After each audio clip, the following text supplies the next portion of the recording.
Jadi rupanya banyak kasus-kasus yang seperti ini.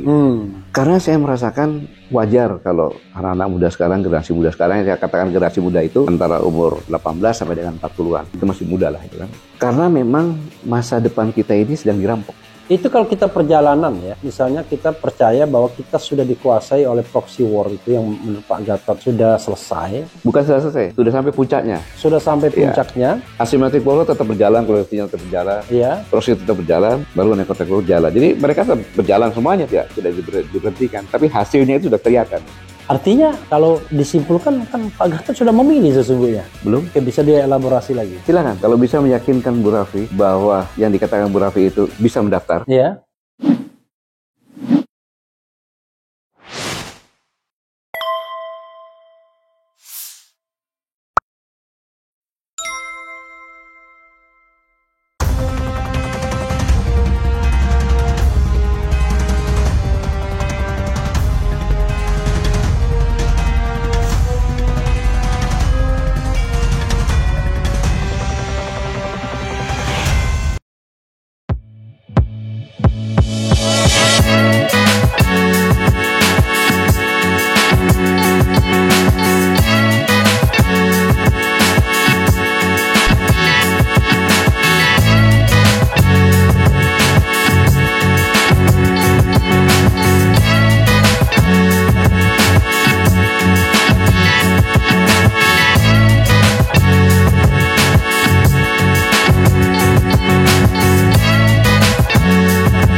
Assalamualaikum warahmatullahi wabarakatuh.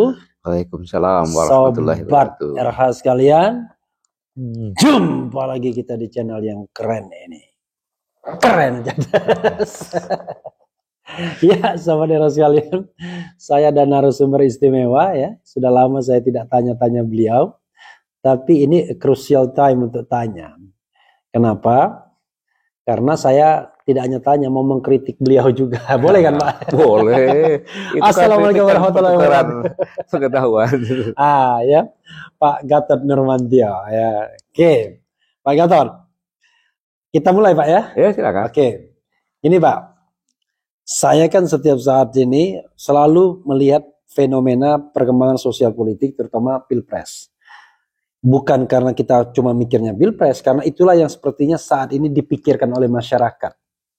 Kan media kan hanya refleksi dari masyarakat saja.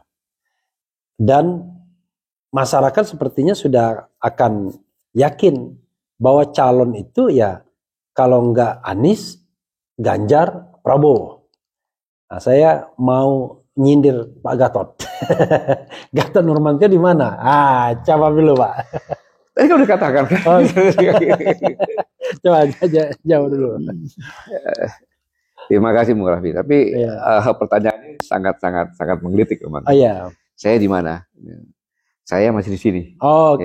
Saya masih di sini, dimanapun saya berada. Tapi saya sekarang langkah-langkah saya ini bukan saya tidak berpikir untuk masalah Pilpres. Bukan saya tidak punya keinginan. Tetapi belum saatnya saya bicara seperti itu. Oke, menarik. Nanti saya riset ini, saya simpan dulu. Belum saatnya saya bicara seperti itu. Entah kapan, nanti ada waktunya. Gitu. Tergantung nanti tanda-tanda dari langit mungkin, atau yang lain sebagainya. Gitu. Tapi mengapa pertanyaan mengenai saya tidak? Karena begini Bu Raffi. Sekarang ini saya melihat berdasarkan beberapa pertanyaan-pertanyaan kepada anak-anak muda sekarang ini. Yang terakhir saja ini. Harusnya Bang Musa sudah pulang. Dia ke sana, di samping wisuda anaknya yang luar biasa. Umur 22 tahun sudah S2. S1-nya 19 tahun. Tentunya sebagai seorang ayah anak satunya menginginkan dia kembali. Tapi saya cek, ternyata kelihatannya gagal. Hanya pernyataannya simpel saja. Kalau Bapak bisa memastikan bahwa saya dengan profesi saya berkarir secara objektif bisa menitikan dengan benar, saya akan pulang sekarang. Dan Mossad nggak bisa nyamin, bayangin. Mossad itu Muhammad Said Didu ya? Iya. Jadi takutnya ini Mossad siapa nih? Bukan agen Israel itu. Jadi rupanya banyak kasus-kasus yang seperti ini. Karena saya merasakan wajar kalau anak-anak muda sekarang, generasi muda sekarang, yang saya katakan generasi muda itu antara umur 18 sampai dengan 40-an. Itu masih muda lah itu kan. Ya muda kita. Karena memang masa depan kita ini sedang dirampok. Oke, ada dua masa depan dirampok. Masa depan dirampok. Korupsi. Iya. Menggila-gila dari semua sektor. Ya kan? Itu yang paling membuat kita semuanya marah dan sedih. Anggaran dari negara yang diambil dari pajak masyarakat yang lagi susah, ya. Tapi karena dedikasi yang membayar pajak, masyarakat tidak perlu membayar pajak. Tapi pajaknya ternyata dikorupsi di berbagai lini. Ya.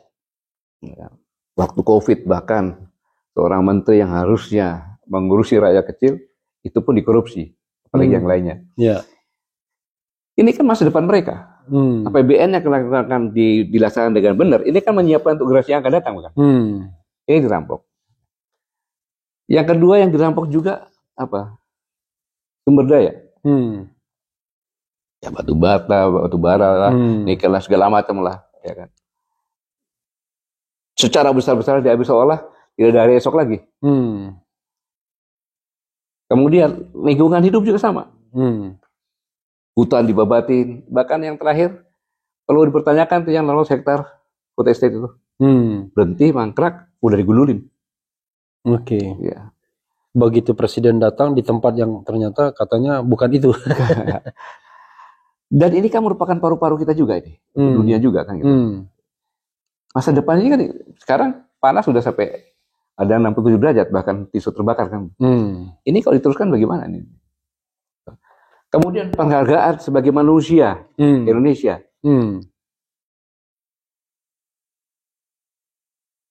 Nggak dihargai. Ya kan? Peristiwa Kanjuruhan, mana selanjutnya? Ya. Ya. Sampai sekarang yang dihukum aja belum ada, padahal yang mati ratusan. Ya. Bayangin tuh, belum yang lain-lainnya itu. Akumulasi ini kan hak mereka. Dalam kondisi ini, terus siapa yang berpikir ini? Gitu. Makanya saya sampaikan sama kami, jangan kita dulu ikut-ikutan dalam mendukung salah satu capres yang belum pasti. I see. Jadi koalisi aksi menyelamatkan Indonesia ini tidak akan ikut-ikutan mendukung salah satu calon yang memang belum pasti juga. Belum pasti. Ya. Belum pasti gitu. Ya. Ini yang menjadi latar belakang.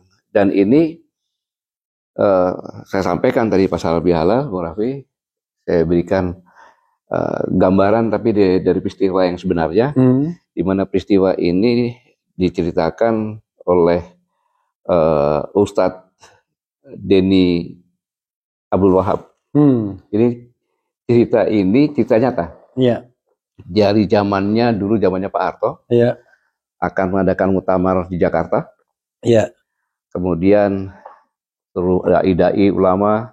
Iya. Dari Jogja berangkat. Iya. Di dalam satu bus itu ada ulama Nahdlatul Ulama, ulama Muhammadiyah, ulama Persis dan lain-lainnya lagi. Iya. Karena mereka semuanya ulama, dia akan nunjuk pemimpinnya gitu. Iya. Perjalanan dia pakai ewu ya. Perjalanan dia sampailah di Brebes. Istirahat untuk makan siang dan sholat zuhur. Iya. Nah, ketika sampai di restoran, timbullah diskusi. Mau sholat dulu atau makan dulu. Kan gitu. Kalau makan ingat sholat, kalau sholat ingat makan. Dalilnya dikeluarin, nggak ketemu. Akhirnya voting saya deh, voting. Iya. Terus jelas dong yang menang mana kan? Voting, makan dulu baru sholat. Gak usah pakai dalil deh udah. Pokoknya kan voting kan selesai kan? Selesai itu mereka sama-sama sholat ke musola.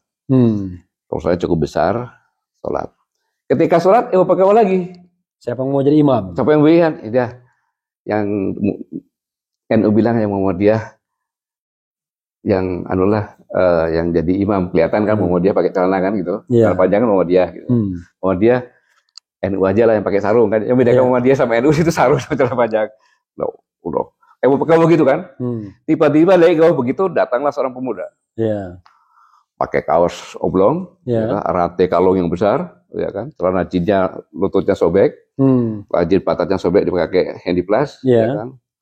Datang langsung ke depan ke sap. Orang bingung kan. Langsung bilang, luruskan sapnya. Dengan tegas, luruskan sapnya. Langsung dia pimpin. Sholat zuhur nih. Takbiratul ihram, Allahu Akbar. Bismillahirrahmanirrahim. Alhamdulillahirabbil alamin. Subhanallah. Sholat zuhur kok digede-gedein. Bisa kayak gitu. Iya. Maliki yaumidin. Subhanallah. Makin keras. Akhirnya yaudah diam aja lah gitu.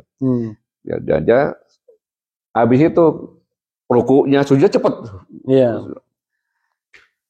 Ya yang 5 menit itu isinya pada grundel aja sesuai. Iya. Selesai, assalamualaikum, selesai langsung dia berdiri balik kanan, misi sambil langkain para ulama itu pada keluar sana. Orangnya bingung, ini kok imamnya kok kurang ajar sekali gitu kan. Wah, semuanya ngundang, kalau tahu itu saya aja deh yang jadi imam kan gitu semua. Grundel. Akhirnya mereka kembali ke restoran, ada yang dari Muhammadiyah nanya sama yang melayani restoran. Itu orang itu yang rambut panjang tuh, yang pakai oblong kalau jin siapa itu? Oh itu tukang parkir di sini Pak. Oh ya, dia itu Pak orang kentir, gemblung, orang gila dia bilang gitu. La ilaha illallah.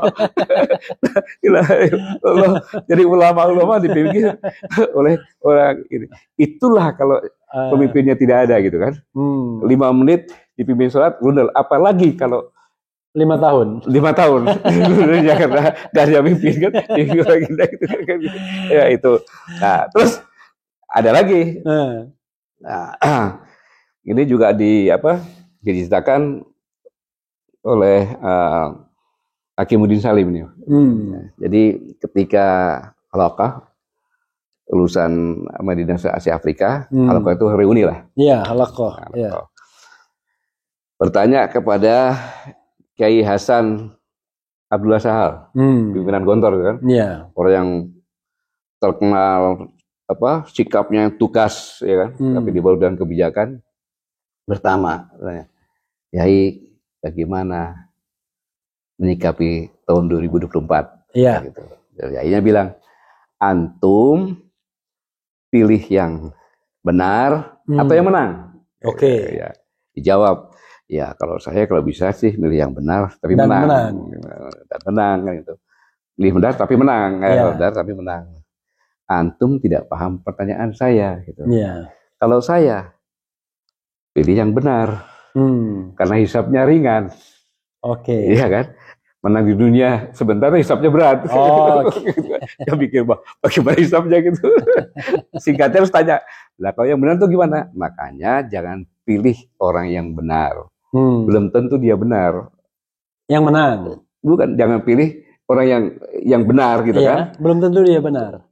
Belum tentu dia benar, dia bisa berubah lagi. Iya. Dia benar kan. Tapi pilihlah kebenaran. I see. Kalau kamu percaya kebenaran, pasti kamu akan menemukan orang yang benar. I see. Gitu. Jadi mengacu dari ini, saya bilang sama kami semuanya, kita tetap pada apa yang sudah kita sepakati bersama. Itu 8 maklumat kami itu tadi. Dengan latar belakang tadi, kita menjaga hak-hak para pemuda yang sudah dirampas ini. Jangan sampai semakin dirampas lagi, mereka tinggal nampak sampahnya saja. Anaknya Bung Rafi juga kan gitu. Iya. Nah, tapi bagaimanapun kan gini. Oke, itu kan pemikiran yang idealistik ke depan ya, Pak Gatot ya. Bukan dia nyata ini. Iya, enggak maksudnya pemikiran idealistik ke depan ketika kita ingin katakanlah bagaimana mengatasi mereka.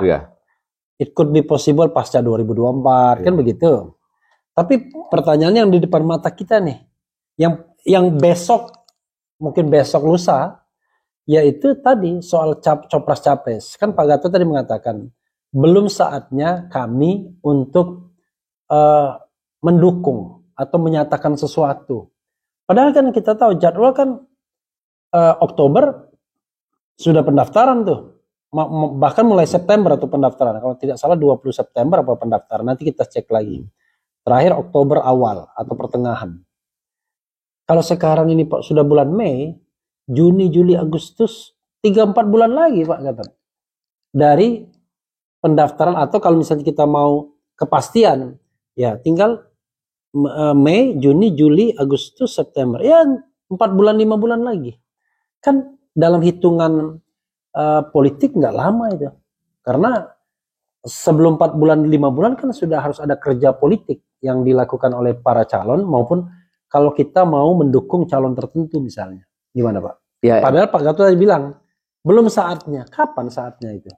Ya, kalau hitungan politik, itu memang sebentar. Iya. Tapi kalau hitungan saya, lama. Gitu. Oke. Karena yang sebentar itu kalau hari terakhir pendaftaran. I see. Jadi kalau sudah hari terakhir pendaftaran itu baru mendekati nyata. Itu mendekati nyata. Begitu pendaftaran baru nyata kan gitu. Oke. Jadi kalau sudah terdaftar siapa namanya, itu baru nyata. Nyata, dan disitulah kami akan bersikap. Bersikap setelah melihat apakah sosok yang dijagokan ini dengan partai pengusungnya ini bisa sama-sama untuk membela kebenaran, menuju ke perubahan dan kebenaran tadi yang dikatakan. Oke. Nah, tentu orang menggelitik. Emang sekarang nggak benar? Ya? Karena gini, konstelasi politiknya kan gampang. Ada 2 calon, 2 kutub calon yang dipersepsi. Satu adalah putra mahkota, orang yang di-endorse oleh kekuasaan hari ini. Dan pasti orang berpikir, ini orang nggak akan ada perubahan. Kata-kata Pak Gatot tadi kan kelihatan bahwa ada masalah. Pengen berubah dong kita. Tapi ada calon lain yang dipersepsi sebagai mewakili perubahan. Bahkan mendeklarasikan sebagai kutub perubahan. Artinya kalau disimpulkan kan Pak Gatot sudah memilih sesungguhnya. Belum. Oke, bisa dia elaborasi lagi. Silakan. Kalau bisa meyakinkan Bu Raffi bahwa yang dikatakan Bu Raffi itu bisa mendaftar. Oh, menarik ini. Bisa meyakinkan kepada saya itu aja. Oke, menarik ini. Tentu tugas saya bukan meyakinkan, kecuali saya brokernya. Jadi kita bikin make clear ya. Karena dalam politik ini harus clear. Oke, sekarang disebut ada 3 calon. 1, Anies. Saya pakai abjad ya, biar fair. Anies dipersepsi sebagai mewakili perubahan. Tapi masih ada kemungkinan dia tidak bisa nyalonkan diri. Bukan tiga-tiganya. Ya, oke. Maksud saya akan bahas satu-satu. Karena Anies walaupun sudah di-endorse oleh 3 calon, masih ada potensi bisa ditersangkakan. Kemudian bisa salah satu partainya dicopet. Ini istilah Denny Indrayana itu. Dicopet. Akhirnya nggak bisa nyalon dia. Belum tentu bisa nyalon. Nggak ada jaminan. Yang kedua adalah Ganjar Pranowo. Hari ini sudah dideklarasikan oleh PDIP. Berdasarkan hitungan kertas, 128 kursi cukup. Karena minimal 115. Tapi kalau dibilang jaminan, memang nggak ada jaminan juga. Karena kalau begitu at any time Mega menarik, ya nggak jadi juga. Prabowo sama nasibnya sama Anies. Tapi lebih baik dalam pengertian dia ketua umum partai yang sudah punya 78 kursi. Dan dia masih membutuhkan kira-kira 28 kursi saja. 28 kursi itu bisa dipenuhi semua partai kecuali P3.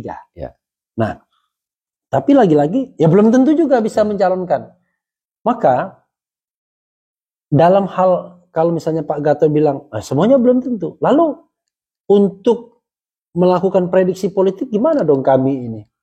Karena berarti teori relativitasnya tinggi banget. Kalau prediksi kita selalu berdiskusi, prediksi. Tapi kalau pernyataan mendukung itu yang tidak dilakukan. I see. Bagaimana kami nggak akan prediksi kalau kita nggak tahu situasi politiknya kan gitu. Kecuali kan gitu. Kecuali Ibu Mega mengatakan saya calon presiden dari PDI. Itu hampir dikatakan 100%. Jangan 100% lah, 99,9%. 1%. Ya, karena 100% kan maha kuasa. Jadi itu gitu. Itu juga meraih juga mengapa kok tidak kan gitu. Iya kan? Ibu Mega masih relatif muda. Ya, dibandingkan Bu Mega kelahiran 47. Ya. Ya. Kan gitu, masih muda, punya partai, masih energik. Ya. Kan gitu. Kenapa nggak mengukir sendiri? Yang kemarin kan hanya karena wakil presiden Gus Dur turun kan. Kalau ini mengukirnya kan bagus juga gitu. Nah, kalau itu kan mungkin ini udah ada 99% pasti. Ya, gitu. Berarti satu slot selesai. Saya gitu. Oke, menarik juga. Lalu berhenti dong diskusi kita. Kalau misalnya Pak Gatot mengatakan, ya kita tunggulah pada hari terakhir pendaftaran. Siapa yang akan didaftarkan, lalu kita tunggu dari pendaftaran itu. Ya pasti mereka memenuhi syarat kalau sudah didaftarkan. Iya, udah syarat memang. Tapi kan kita kan kajian-kajian politik, Bu Raffi di sini kan berapa profesor, berapa dokter semuanya. Jadi saya ini bergaul di kami ini ibaratnya saya ini sekolah, ya kan setiap hari mendapatkan ilmu. Dapatkan ilmu, jadi ya indah gitu kan. Gitu. Jadi berapa hari nanti begitu kurang 3 hari, kurang 2 hari itu kan bisa kita lihat. Pertanyaan lain Pak Gatot. Ada orang, bahkan saya menengarai misalnya, ada orang yang berpikir tentang jadwal. Bahwa Pilpres 2024 itu ya 14 Februari. Tapi ada orang yang berpikir, apa iya Pilpres atau pemilu itu jadi dilaksanakan? Kalau pernyataan seperti ini, pendapat Pak Gatot gimana? Saya pikir benar-benar saja orang meragukan dengan indikasi-indikasi yang ada kan gitu. Kemudian semua ini masih berjalan. Ya, tentunya sebagian besar ya anggota DPR kira-kira enak Pilpres atau enak diperpanjang? Ya, yang jelas kalau hitungannya ekonomi diperpanjang. Nah, kan gitu kan. Ya. Sekarang yang sedang menjabat sekarang juga semuanya. Ya. Kan gitu. Ya. Tapi kan dinamika politik berjalan terus. Ya. Kan gitu, kan. Artinya kadang-kadang tidak seperti hitungan matematis. Iya, gitu. Indonesia kan selalu unik gitu kan gitu. Uncertainty-nya, ketidakpastiannya itu jelas. Jadi saya pikir pendapat-pendapat itu sah-sah saja kan. Sama juga orang beranalisa. Oke. Lalu itu kan dari unsur civil society ya. Tapi tiba-tiba ada juga orang yang mengatakan lebih baik kita nggak usah ada pemilihan langsung aja. Jadi bukan lagi tunda pemilu. Kalau tadi kan masih skenario tunda pemilu. Kalau tunda pemilu kan otomatis perpanjangan. Dia udah bilang, kita nggak usah ada pemilu langsung aja, nggak sesuai dengan Pancasila, kembali aja kepada undang-undang dasar yang lama, yang murni katanya kan. Kalau kembali pada undang-undang dasar yang lama kan berarti tidak ada pemilihan presiden secara langsung lagi. Itu gimana pendapat Pak Gatot atau kami? Ya sekarang ini kita tidak bisa berharap kembali ke Undang-Undang 45 dalam saat ini. Tentunya perlu proses kan gitu kan. Perlu proses. Karena memang seharusnya kita berdasarkan pengalaman sejarah juga kan. Iya. Tahun 59 itu kan kembali lagi ke udah setelah sekian lama gitu. Iya. Tapi ini kan perlu proses. Proses yang cepat ya proses dekret. Apakah mungkin kan gitu kira-kira. Ini orang berangan-angan ini saya pikir bagus-bagus saja. Kenapa? Dengan pengalaman reformasi yang berjalan sekarang ini kan perlu kita evaluasi lagi kan gitu. Iya. Tapi sebenarnya gini Bung Raffi. Kalau lihat secara globalnya ya, bahwa kejadian sekarang ini pasti berkaitan dengan kegiatan-kegiatan yang masa lalu. Semua ini berpulang lagi kepada sebuah teori. Teori Thomas Malthus. Ya. Di mana pertambahan penduduk ukur kali-kali, logistik adalah jumlah-jumlah. Ya kan? 4 kali 4, 16 dan seterusnya. Kalau lagi 4 tambah 4 cuma 8 dan seterusnya lagi. Dan ini terbukti. Waktu itu saya katakan tahun 2021, 8 ternyata meleset 2022. Ya. Jadi 2022 pada kalau tidak salah bulan November, kita itu sudah 8 miliar orang. Jumlah penduduk dunia. Ya. Jadi jumlah penduduk itu seperti deret ukur. Percepatan. Iya, percepatannya. Jadi lompat kali-kalian. Kalau gitu tambah-tambahan. Iya, kalau pekerjaan, lowongan pekerjaan juga lebih kering lagi deh itu. Lebih kering lagi, seperti deret hitung katanya. Gitu. Nah, berdasarkan penelitian, itu bumi ini hanya bisa menyanggah 4 miliar orang. Padahal beberapa tahun yang lalu sudah 5 miliar. Tuh. Ya. Sekarang 8 miliar. Iya. Sehingga ketika jumlah 7 miliar, itu dibuktikan bahwa orang meninggal satu hari itu 45.000 anak meninggal dunia. Tahun 15 juta. Ya. Anak meninggal karena kelaparan, kurang gizi. Ya. Karena bumi udah overload. Ya. Mengacu pada ini, saya loncat lagi bahwa sekarang ini terjadi perebutan yang luar biasa kan gitu. Terhadap untuk makan gitu sebenarnya. Ya. Kemudian saya loncat ke peak oil theory. Di mana minyak sudah puncaknya akan habis. Ya. Kira-kira tahun 2050 habis. Ini dibuktikan bahwa pada saat itu, saya bicara itu kurang lebih 2014, perang dapat dikatakan 90% itu di Arab Spring, dan semuanya berlatar belakang minyak. Minyak, oke. Gitu. Dan saya katakan nanti ini akan berubah. Begitu minyak habis, akan berubah. Dan peak oil theory itu yang melahirkan, saya katakan akan lebih efisien. Dulu saya mengatakan kalau kita ke toko di rumah saja, pakai video lihat, oh di situ ada Bosch kan gitu. Saya cari sepatu Bosch, saya telepon ini. Jadi ternyata sudah lebih maju lagi sekarang ke tempat saja gitu. Ada Gojek, Gosen, ada segala macam gitu. Nah, ini dari lahirnya peak oil theory. Nah dari dua ini maka ke depan itu yang berbuat bukan minyak. Tapi ya energi juga, pangan, air atau ekonomi. Gitu. Maka saya waktu itu melahirkan sebuah teori. Yang tadinya perang itu ada di Arab Spring, akan bergeser ke sekitar ekuator. Khatulistiwa. Karena khatulistiwa itu nggak pernah musim dingin dan tempat pusingan, energi berkumpul di situ, air di situ, karena logistik juga di situ, makanan juga di situ. Indonesia termasuk. Ya, apalagi Indonesia kan namanya. Jadi akan berkisar sekitar ekuator dan perbuatan ekonomi. Dan sekarang sudah mulai terlihat Laut Cina Selatan dan sebagainya. Nah, kondisi ini akan berkaitan dengan yang dikatakan elit global. Maka pada saat 27 Oktober 2017 di Istana Negara di hadapan Presiden ketiga konferensi dokter-dokter militer sedunia, saya mengatakan waspada terhadap perang biologi yang bisa berdampak kepada epidemi. Tidak lama kemudian COVID. Iya. Nah, dari ini sekarang sudah mulai terlihat, Bung Raffi. Ternyata waktu itu saya katakan ini nggak mungkin dikatakan vaksin, mungkin namanya lain lagi bukan vaksin. Karena kalau vaksin itu kan virus yang diternak, kemudian dilemahkan, diuji coba dulu kepada binatang, binatang segala macam, kemudian ke binatang mamalia. Kemudian baru ke manusia berbagai umur coba. Tapi ini masa 3 bulan udah ada vaksin. Oke. Kan gitu. Iya. Kita harus waspada ini. Dan ternyata berdasarkan penelitian, nanti bisa dicek. Dari berbagai penelitian. Vaksin ini berdampak pada reproduksi. Reproduksi. Jadi pria-pria itu bisa bikin mandul. Bikin mandul. Sekian persen lah kurang lebih. Jadi ini adalah yang teori tadi. Bagaimana mengurangi jumlah penduduk.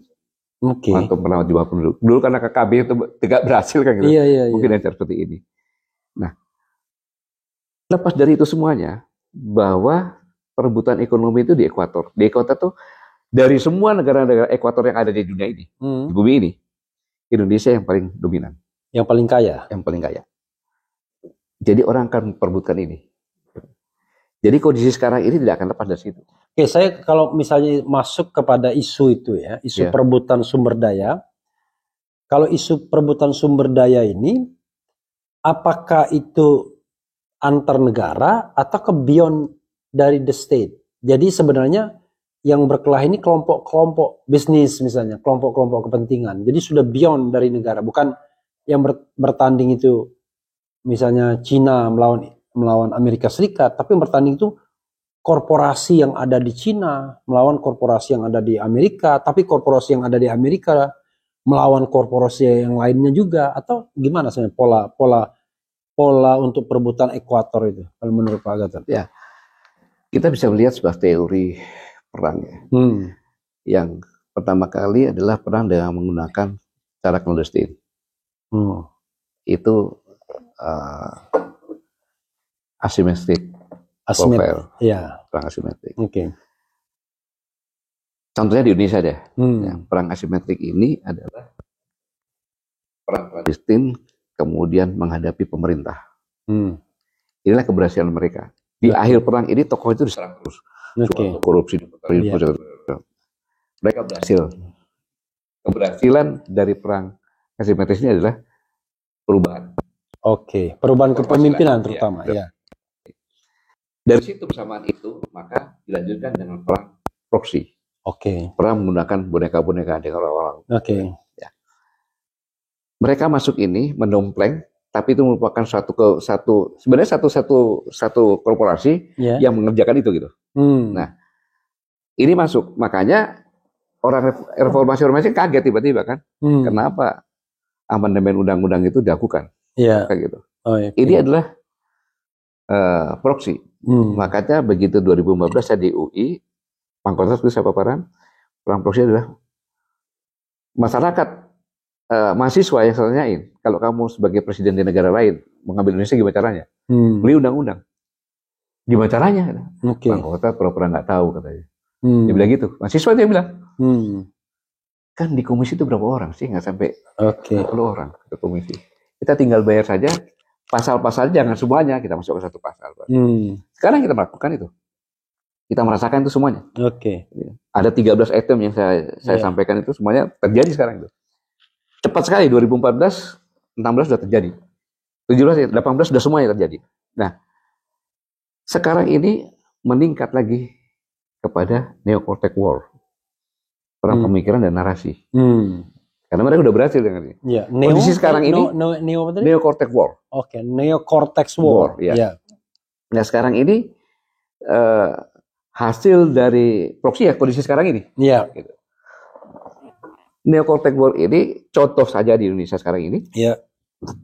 Adalah dengan lahirnya Kepres Presiden tahun 2022 tentang HAM. Pernyataan HAM masa lalu Masa lalu. Pelanggaran HAM berat masa lalu kan. Bentuk tim dan sebagainya itu Kepres itu. Kemudian lahirnya pernyataan Presiden. Saya Presiden Jokowi selaku kepala negara menyatakan dan terus dan benar telah terjadi pelanggaran HAM berat kan gitu. Terus muncul instruksi Presiden tanggal 15 Maret yang diberikan segala macam yang pernah saya sampaikan itu. Kemudian juga Kepres pada tanggal yang sama itu. Konteksnya sebagai perang pemikiran apa itu? Saya katakan sekarang ini sudah puncaknya proxy war. Sehingga mereka bebas melakukan apapun juga. Bayangkan, Bu Rafli, ya kan? Anar Gonggong menyampaikan bahwa benar pada tahun 65 terjadi pemberontakan. G13 PKI. Oleh PKI dengan Dewan Revolusi, ya kan? Nah, kemudian ketika dengan Dewan Jenderal. Dewan Jenderal. Yang dikatakan oleh Presiden Jokowi ini. Dengan tulus sebagai kepala negara. Telah terjadi pelanggaran HAM berat. Dan akan memulihkan korban. Terjadi pelanggaran HAM berat yang dikatakan oleh kepala negara, itu berarti yang melakukan namanya pelanggaran HAM berat itu adalah genocide. Ya kan? Crime against humanity. Itu pembunuhan semua suku atau sebagian, ras, agama atau kelompok kan gitu. Dan kejahatan yang terhadap kemanusiaan, yang struktur, sistematis kan gitu. Yang struktural. Yang bisa melakukan itu apa? Ya negara, aparatur negara. Aktor kan? Pada siapa? ABRI kan gitu. Bagaimana ABRI, ya kan, yang memberantas pemberontakan atas perintah. Setelah 11 Maret itu perintahnya. Ya kan? Dan pelanggaran itu kalau di beberapa titik itu pasti ada yang mengkoordinir. Maka pada itu kan Letnan Jenderal Soeharto, kan gitu. Dan diperintah oleh Presiden Soekarno, benar nggak? Bukti itu pada proklamasi kemerdekaan Republik Indonesia ke-26. Ke-21 tahun 1966. Bung Karno kan mengatakan Saya ucapkan terima kasih telah mengamankan negara, menyelamatkan negara, mengamankan Bung Karno, mengamankan keluarga Bung Karno dengan ajaran Bung Karno kepada Letnan Jenderal TNI Soeharto. Berarti kan jelas Bung Karno yang perintahkan. Berarti Bung Karno kena, Letnan Jenderal Soeharto pada saat itu kena, dan ABRI kena. Karena tadi struktural tadi ya. Struktural tadi. Nah, ini kan satu hal yang sangat luar biasa. Seorang presiden sebagai kepala negara menyatakan ini. Padahal, Rafli, sebagai ahli hukum, apakah boleh menyatakan telah terjadi pelanggaran berat tahun 65-66? Seharusnya kan pelanggaran berat peristiwa A. Iya. Ini kejadian tanggal sekian, sampai tanggal sekian mungkin. Ya, jangan gelondongan lah. Jangan gelondongan seperti itu. Iya. Ya. Sebagai kepala negara, berdasarkan Undang-Undang Nomor 26 tahun 2000, ya. Pengadilan HAM. Apabila kejadian sebelum diundangkan itu, ya, maka harus menggunakan pengadilan ad hoc. Ya. Nah, di dalam pengantar, tim telah berkoordinasi dengan Komnas HAM. Ya. Komnas HAM itu lembaga yudisial bukan? Ya, dia tergantung fungsinya. Ketika dia melakukan proses penyelidikan, dia menjadi lembaga yudisial. Tetapi ketika dia membuat statement non yudisial, ya maka dia lembaga non yudisial itu menurut saya. Ya, kemudian kalau dia yang menentukan pelanggaran berat, kan dia tidak bisa secara yudisial, kan gitu. Dia hanya menodongkan saja ke Kejaksaan Tinggi. Oke. Kan gitu. Artinya dia bukan penyidik, dia penyelidik dia. Penyelidik kan ya, gitu. Dia penyelidik dia. Nah, kalau yudisial kan penyelidik dan penyidik. Ya, proses penyelidikan, penyidikan, penuntutan sampai vonis. Itu yang saya maksudkan. Ya. Nah, pada tanggal 23 Juli 2012, Komnas HAM pernah menyampaikan pelanggaran HAM berat 65-66 dan Petrus atau apa itu, ya kan, kepada Kejaksaan Agung. Kejaksaan Agung. Dan ditolak karena datanya primer dan tidak mengandung kebenaran yang benar-benar. Kan gitu. Nah, ini dipakai sebagai landasan, kan nggak bisa dong. Iya kan. Iya. Jadi sebagai kepala negara seharusnya dia nyampaikan kepada DPR, sama DPR itu membuat pengadilan ad hoc. Pengadilan HAM ad hoc. Ya. Ini jadi, kan sudah melanggar dari undang-undang itu tersebut. Iya, artinya apa yang disampaikan oleh Presiden itu melanggar undang-undang HAM ad hoc. Ya. Dia mengatakan sebuah pelanggaran HAM berat, tetapi pertama tidak spesifik, kedua tidak ada rekomendasi DPR, dan bukan pengadilan HAM ad hoc yang dibentuk, tapi tadi tim segala macam untuk hanya 12 orang itu timnya untuk nganukan 11. Dan termasuk juga kemudian mau kompensasi macam-macam dan lain sebagainya. Itu hasil proxy war. Itu adalah hasil proxy war dan masuk kepada neocortex war. Pemikiran itu kan. Jadi pemikiran yang mau dibolak-balik. Iya. Jadi pertama menggunakan boneka-boneka untuk proxy war. Setelah berkuasa proxy war, baru dia mau balik logika orang. Yang A jadi B, B jadi A. Yang berkhianat menjadi pahlawan, yang pahlawan jadi pengkhianat. Oke. Nah, Pak Gatot, saya ingin masuk satu titik ya mengenai capres. Tadi kan dikatakan proxy war-nya itu ya mungkin legislator beli undang-undang ya. Itu kan proxy war yang ketengan. kita. Pak Gatot melihat nggak proxy war yang lebih besar, yaitu beli calon presiden. Dan apakah itu sudah terjadi atau bukan, saya nggak bisa jawab. Tapi pertanyaan saya adalah, kalau tadi cuma beli undang-undang ketengan begitu, Pak Gatot melihat nggak proxy war yang beli calon itu? Sekarang gini aja, baik sebelum 2024 maupun kemarin. Ya, sesuatu itu kan tidak bisa dikatakan beli, tapi bisa kita merasakan kan. I see. Sekarang untuk jadi presiden perlu uang berapa sih? Ya triliunan yang jelas. Triliunan. Kan? Uangnya dari mana? Uangnya dari mana? Begitu kan? Jadi mau nggak mau artinya? Iya, nggak mau. Kalau tidak ikuti itu mana bisa jadi presiden kan? Iya. Kan katanya tahun lalu juga sama aja seperti itu. Jadi ya yang saya katakan itu yang dikatakan bahwa elit global itu ditutupi oleh oligark. Oke. Gitu. Oligarki yang bekerja. Oke. Elit global, oligarki, ya, pemimpin formal. Saya iseng-iseng malah. Dari calon-calon yang disebutkan itu tanpa harus menyebut nama, Pak Gatot melihat ada potensi. Saya katakan pasti ada. Pasti ada ya. Karena kecenderungan elit global melalui oligarki itu pasti masuk dia. Iya. Nggak mungkin nggak masuk. Karena ada ruang kosong kan. Artinya iya kan. Dan ya mereka pasti masuk karena dibutuhkan. Jadi mereka dibutuhkan dan mereka butuh itu. Gitu. Iya. Mereka butuh dan mereka dibutuhkan. Gitu. Wah ini gawat juga. Jadi saya kan sering mengatakan pemilu kita ini pemilu comberan, jorok pemilunya. Dan mahal. Bagaimana mungkin mau jadi presiden triliunan. Sementara kita tahu bahwa kalau dia berpikir uangnya sendiri nggak mungkin kan ya. Pasti tadi oligarki di belakang layarnya, dan oligarki pun juga nggak mau rugi. Ibaratnya seperti asuransi yang dia jual reasuransi. Yeah. Dia minta premi orang, tapi kalau dia mikir kalau saya mengcover sendirian belum tentu kuat. Dia reasuransi dengan global kan? Ya itu kan strategi. Ya strategi bisnis kan gitu. Ya, nah itu sama seperti itu. Atau sebenarnya tanpa diundang pun elit global masuk. Karena kebutuhan.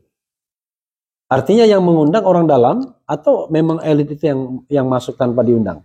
Tanpa diundang itu masuk. Saya katakan gini, ibaratnya Indonesia itu wanita yang seksi. I see. Gitu. Semua ingin melamar kan gitu. Oke. Kalau melamar dengan baik-baik kan dengan cara istilahnya gua ngelamar orang tua tentang gua dukun bertindak. Gitu.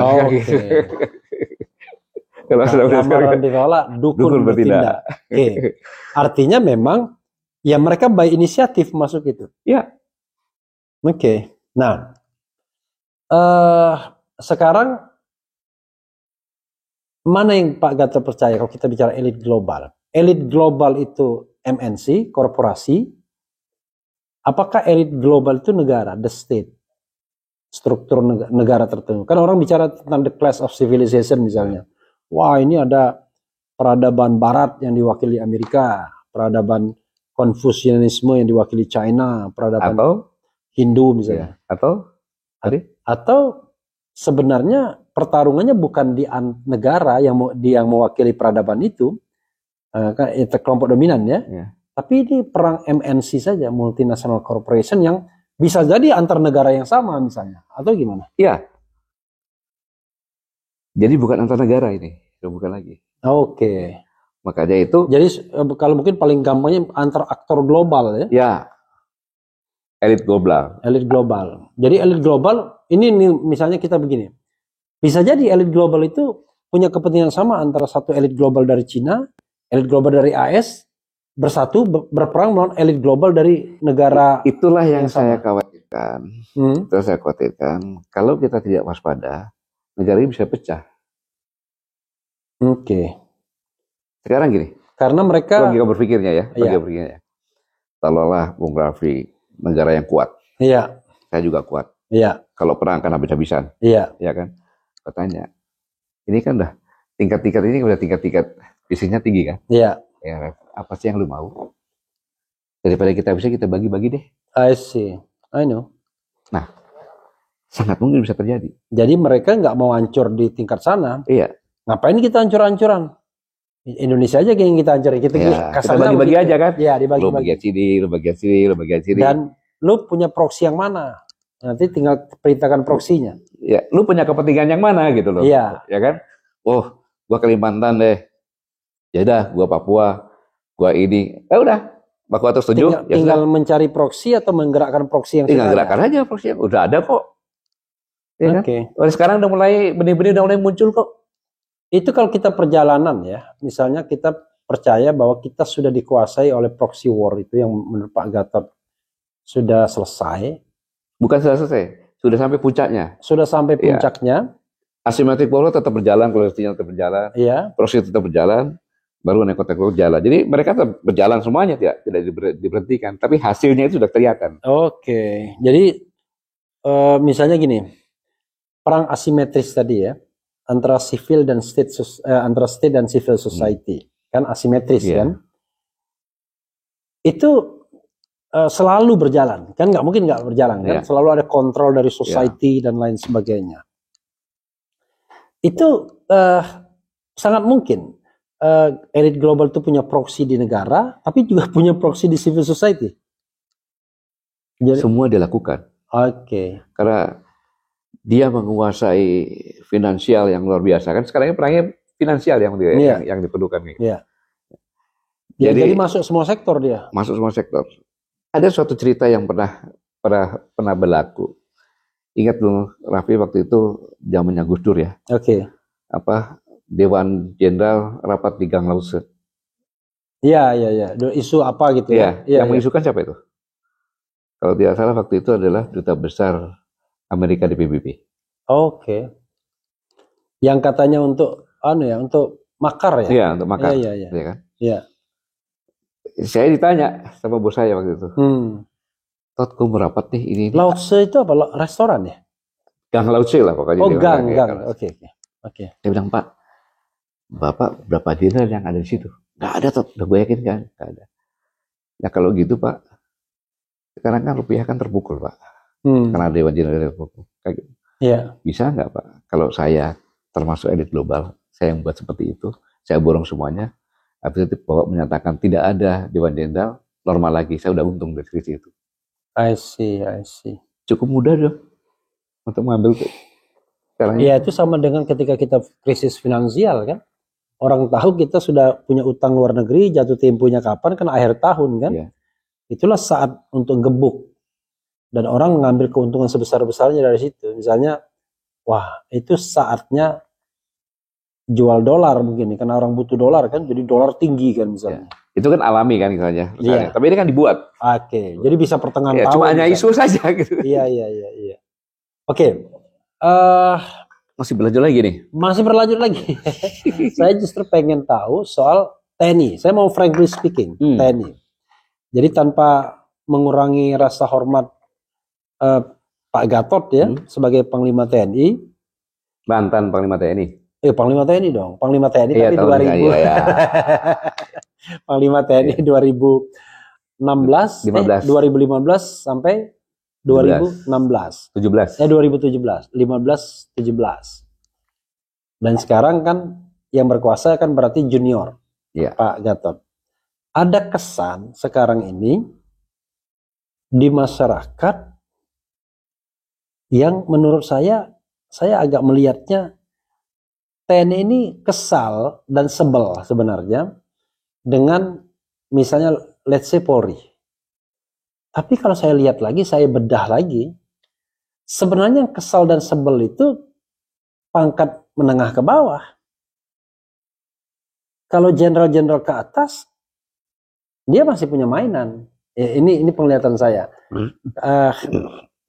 Dia bisa melakukan manuver, ya, sehingga saya melihat bahwa ada kecenderungan jenderal-jenderal atau perwira tinggi ini membawa kembali TNI ke politik. Saya nggak tahu istilahnya betul nggak ke politik atau sekedar mencari sumber daya sipil. Saya dengar misalnya ada yang sudah jadi komisaris padahal masih jadi TNI aktif. Itu kan di mana tuh? Ada satu yang saya temui waktu itu, termasuk juga polisi aktif. Tapi caranya begini Pak Gatot, dia tentara aktif, dia polisi aktif, tapi dikerjakan dulu di Wantanas misalnya. Dikerjakan dulu di mana, lalu dia ditarik sebagai deputi bidang hukum misalnya, di kantor kementerian apa. Dan karena dia ditarik ke deputi di kantor kementerian apa itu, dia dijadikan komisaris, padahal dia masih aktif. Hanya dia tidak bertugas di baik TNI maupun Polri. Gitu caranya. Jadi melipir, nggak langsung. Itu salah. Oke. Itu adalah pelanggaran. Ya, maksud saya. Jadi saya kan, ya. TNI itu tidak boleh. Iya. Ya, yang boleh dilakukan hanya komisaris di Pindad. Iya. Komisaris di itu executive kan gitu. Wakil-wakil pakai kepala staf angkatan darat, angkatan laut, municipal, angkatan udara PT Dirgantara, gitu. Di luar itu tidak boleh. Nah, itu kan terjadi ada satu kasus. Nanti saya tunjukkan. Ya, kalau itu sebenarnya bisa dilaporkan. Oke. Polisi juga begitu. Ya, kalau polisi itu mereka punya aturan undang-undang sendiri lah itu. Ya, oke. Artinya Pak Gatot tidak ingin mencampur itu.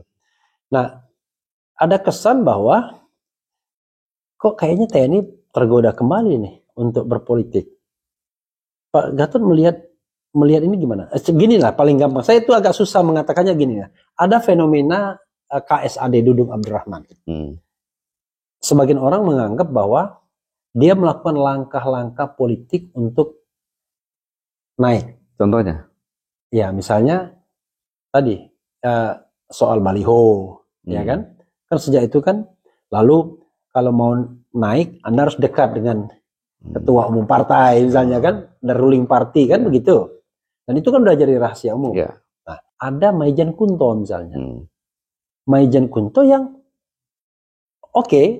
orang melihatnya positif karena dia mengkhawatirkan pemilu itu brutal, tidak jujur dan tidak adil, atau pemilu itu dalam bahaya.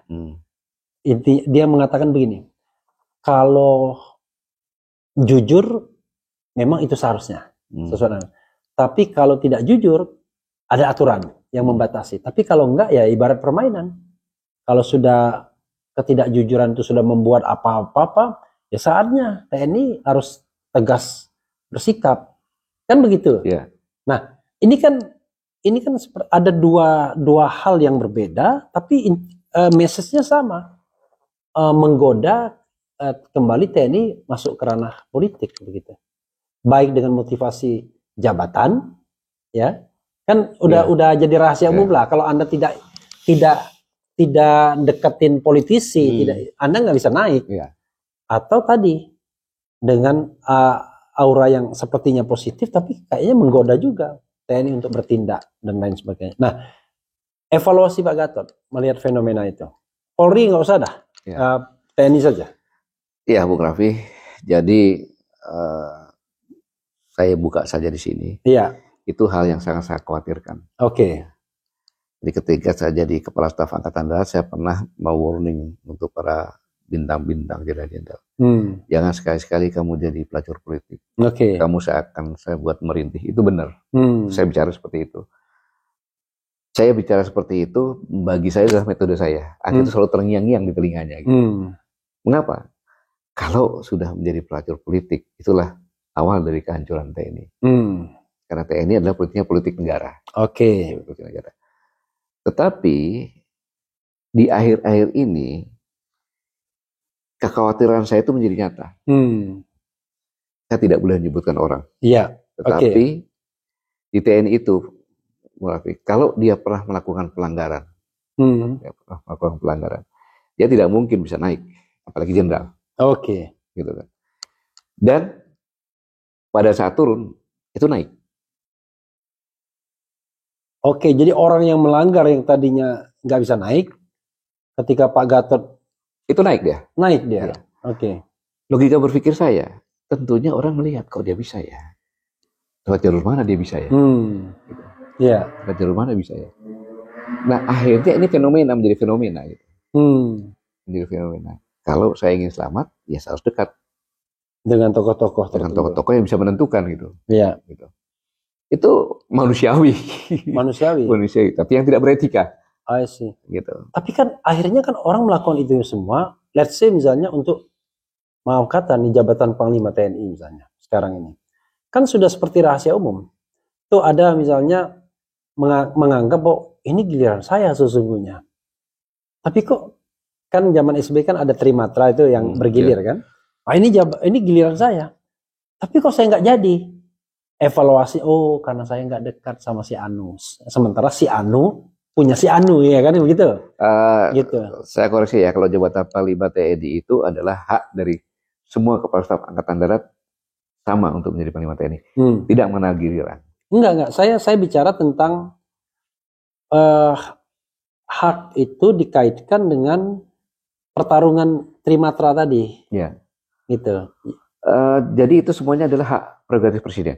Murni. Jadi memang nggak ada pengaruh gesture kepemimpinan misalnya dekat dengan ketua umum partai politik, di mana ketua umum partai politik bisa mempengaruhi presiden, kan ada juga. Ya, itu terserah. Tapi yang jelas hak prerogatif presiden.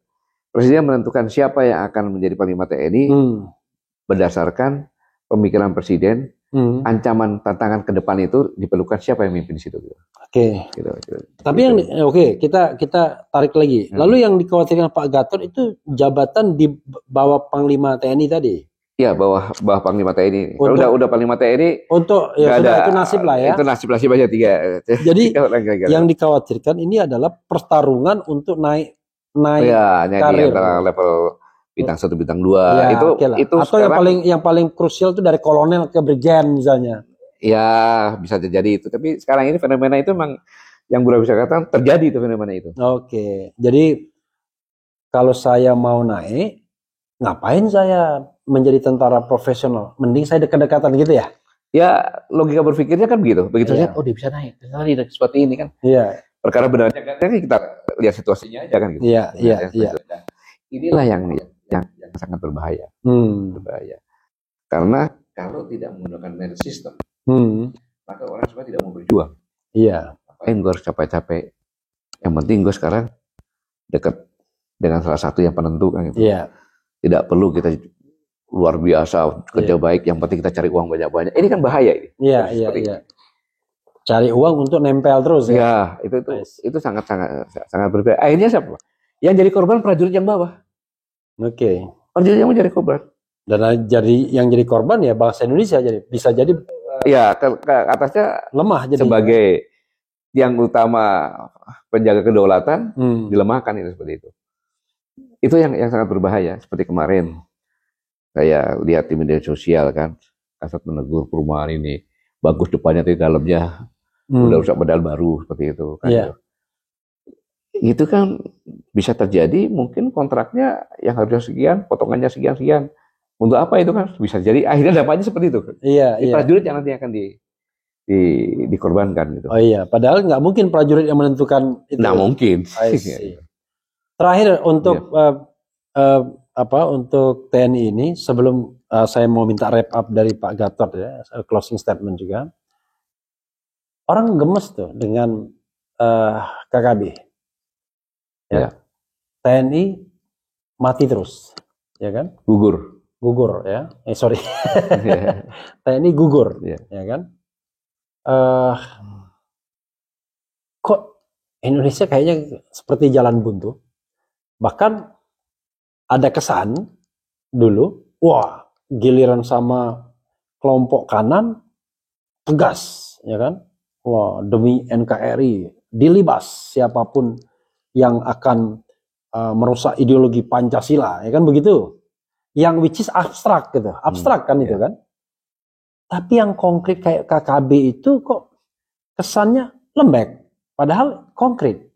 Ada gerakan bersenjatanya dan lain sebagainya. Kenapa? Apa persoalannya menurut Pak Gatot? Satu, saya harus bilang TNI itu bego. Oke, karena yang ngomong mantan Panglima TNI atau Panglima TNI 2015-2017, saya nggak koreksi lagi, silakan terus. Karena kalau untuk penegakan hukum, dia bego TNI, nggak bisa. Kan ini kriminal bersenjata. Oke. Dengan penegakan hukum kan itu. Iya. Kalau penegakan hukum, kita harus ada bukti. Nah loh, padahal ini kill or to be kill. Iya. Dia pakai senjata gitu. Iya. Ini TNI masih ini penegak hukum nih. Iya. Senjata apa? Itu sudah betul. Nah, inilah yang terjadi sekarang ini. Sehingga TNI itu berubah. Iya. Berubah, tidak bisa mengambil keputusan dengan cepat. Oke. Gitu. Ya akhirnya jadi korban terus. Ya. Gara-gara terminologi KKB itu. KKB itu. Gitu. Nah, sekarang gini aja, Bung Rafli. KKB ini depannya rakyat, bawa tombak. Iya. Berani nembak TNI, nggak berani nembak, Bung. Iya. Padahal di belakangnya sudah mereka ini. Iya. Begitu dekat, dia suruh jongkok aja, tinggal nembakin aja. Iya. Terlambat dia menembak, dan dia ragu. Begitu ada yang nembak, dia bilang kena HAM. Oke. Gitu. Itu. Kemudian komandonya siapa? Komandonya siapa TNI? Kan gitu. Karena kriminal komando paling tinggi kan polisi. Iya. Nah, polisi dalam melaksanakan keputusan-keputusan yang harus dilakukan TNI itu berdasarkan taktis. Beda sekali di hutan dengan tentunya tidak bisa seorang polisi memberikan perintah keputusan untuk melawan KKB yang ada di hutan itu. Ya, artinya bukan domainnya dia, bukan domain dia. Ya. Nah, ini saya bilang komando kendali ini yang harus diperbaiki gitu. Oke, artinya jangan terlalu risau dengan dunia internasional juga yang memojokkan begitu ya? Iya, seharusnya kan oke lah.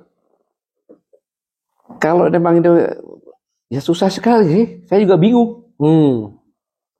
Namanya kriminal bersenjata harus kita hadapi adalah harus penegakan hukum kan gitu. Iya. Pelanggaran dia apa? Kalau dia cuma dulu bawa senjata, apakah boleh dia ditembak? Iya. Kan gitu. Apakah dia ada rencana untuk nembak kita saja? Kan bisa begitu. Iya. Enggak. Mesti ditafsir gitu. Beda kalau perang kan, walaupun kita ketemu dia lagi duduk-duduk, kita sikat gak ada masalah. Pokoknya ya kalau namanya itu contohnya kan, ini adalah separatis. Iya. Pokoknya ketemu di hutan pakai senjata lagi apa ya kita tergap, kita ambil udah. Iya. Gitu. Jadi nggak ada keraguan-keraguan. Ya kalau separatis kan hukum perang yang berlaku. Hukum perang yang berlaku. Jadi kalau ini hukum pidana yang berlaku. Ini kan refleks. Iya. Pertempuran di itu refleks. Jadi kalau refleks kita itu terganjal dengan pemikiran yang ya begitu akhirnya. Jadi kita tinggal nunggu aja berapa banyak yang di gugur gitu ya. Digugur di sana gitu. Oke. Intinya misalnya kalau kita mau deploy tentara sebanyak-banyaknya ya terhalang juga. Karena tadi bukan yang sekarang orang bertanya penegakan hukum banyak tentara kan gitu. Iya, bukan leadingnya dia. Iya. Gitu. Oke, Pak Gatot terakhir ya, ini terakhir. Kan kalau kita ngomong seperti ini, masalah pasti banyak selesai. Coba Pak Gatot untuk closing statement ini bisa nggak menguraikan satu demi satu solusi yang Pak Gatot atau kami tawarkan. Nah gitu, sebagai penutup dari cerita kita ini. Walaupun barangkali solusi tersebut 30 tahun lagi itu soal lain. Tapi yang paling penting yang dekat, misalnya Pilpres begini, kemudian apapun begini, kebutuhan sumber daya alam begini, proxy war begini dan lain sebagainya. Termasuk juga yang tadi yang dugaan komunis sudah bekerja dan lain sebagainya. Silakan Pak. Saya tuh bingung kalau gitu. Oke. Jadi begini Bang Raffi, jadi memang kondisi sekarang ini kondisi yang sangat sulit. Sangat sulit karena euforia ini kan semuanya berpikir bahwa presiden mana yang harus kita dukung, kemudian euforia. Iya. Padahal saya katakan tadi bahwa kejadian di Indonesia sekarang ini adalah bukan kejadian hanya murni dalam negeri saja. Iya. Pasti ada tangan-tangan dari luar yang ikut bersama-sama di sini. Jadi kalau kita benar-benar tidak bersatu, marilah sama-sama kita berpikir, bayangkan kalau saudara-saudara sekalian sekarang ini yang sedang berada menjabat, siapapun juga yang tidak menjabat itu siapapun juga berpikir, apakah anak-anak kita, apakah cucu-cucu kita, antara yang sudah berumur 18 sampai 40 tahun ini, bisa menghadapi masa depan yang benar-benar diharapkan oleh kita semuanya. Iya. Sedangkan hak mereka sudah dirampas sekarang ini. Oke. Yang saya katakan tadi, perampasan tentang masalah korupsi besar-besaran di mana-mana, kan, dan hampir tidak masuk akal triliunan gitu. Seperti yang dikatakan ditemukan 300 atau 400 triliun tuh. 349. Itu bukan korupsi, tapi ada pendapat pada korupsi kan itu kan. Iya. Itu kan. Nah, ini yang selanjutnya, bagaimana kita mengeksploitasi sumber daya alam secara besar-besaran. Baik itu nikel, batu bara dan sebagainya. Kemudian juga lahan-lahan kita. Ya kan? Kalau kita terbang sepanjang Kalimantan Barat, sekarang udah hampir nggak ada hutan. Iya. Karena kata lebih besar, bukan hutannya daripada hutannya. Iya. Kayak gitu. Yang terakhir tentang food estate tadi. Iya. Yang 600, berapa biaya yang sudah dikeluarkan Kan harusnya diinvestigasi dong itu. Berapa kerusakan yang sudah diberikan. Paru-paru dunia sudah mulai rusak sekarang ini. Ya. Kemudian penghargaan terhadap manusia Indonesia di hadapan hukum. Hukum tidak berpihak pada yang kecil. Dan ini fakta-fakta yang ada itu. Ya. Kemudian manusia Indonesia tidak dihargai sebagai manusia. Ya. Padahal dia adalah yang pertama kali kita mencetuskan kami bangsa Indonesia. Jadi yang menentukan adalah rakyat Indonesia nih sebagai bangsa. Ya. Kan gitu. Baru yang lainnya, baru negara ada kan gitu. Jadi di situ meletakkan manusia Indonesia paling tinggi. Ya. Maka pemuka Undang-Undang Dasar 45 mengatakan melindungi segenap bangsa yang pertama kali kan gitu. Nah, ini nggak dihargai. Buktinya Kanjuruhan dianggap sepi aja biasa. Ya kan? KM berapa? 50 juga sama terus sekarang. Nggak ada pelakunya. Ya. Ini dari akumulasi ini semuanya, saya mengatakan ini adalah perampasan hak terhadap anak-anak muda kita ini. Akhirnya mereka sekarang ini bingung. Kira-kira ke depan bisa nggak sih? Belum lagi kalau kita berpikir banyak anak-anak orang miskin yang cerdas, tapi dengan kondisi pendidikan sekarang harus bayar mahal, dia tidak bisa melanjutkan. Gitu. Nah harapan-harapan ini kira-kira ke depan apa jadinya ini? Makanya dalam kesempatan ini saya mengajak, marilah bersama-sama kita berpikir bersama-sama, ya kan, agar bangsa Indonesia ini tidak boleh hancur, ya kan, harus tetap ada. Gitu. Nah, bagaimana untuk menata ini? Gitu. Makanya kita bersama-sama harus berpikiran sama. Gitu. Jangan memikirkan untuk sektor masing-masing. Saya mumpung saya jabat, kan gitu. Yeah. Saya pegawai saya, keluarga saya semuanya. Yeah. Saya jabat pimpinan ini, bupati ini, gubernur ini, kabupaten, anak saya, cucu saya dan sebagainya. Yeah. Seolah negara ini milik kelompok tersebut. Yeah. Nah, kalau kita berpikir seperti ini, apa yang saya katakan masih bagus. Kalau kita dibagi negara-negara bagian nanti jangan. Kalau hancur, sejarah kerajaan-kerajaan di negara ini tidak pernah hancur dari luar, tapi dari dalam. Dari dalam sendiri. Ini pelajaran sejarah yang sangat bagus untuk kita bercermin tentang kondisi saat ini. Oke. Ya kita tentunya berharap semoga Allah Subhanahu Wa Taala Tuhan Yang Maha Esa selalu mendidik bangsa ini. Karena kumpulan dari orang-orang baik sebenarnya bangsa ini. Oke.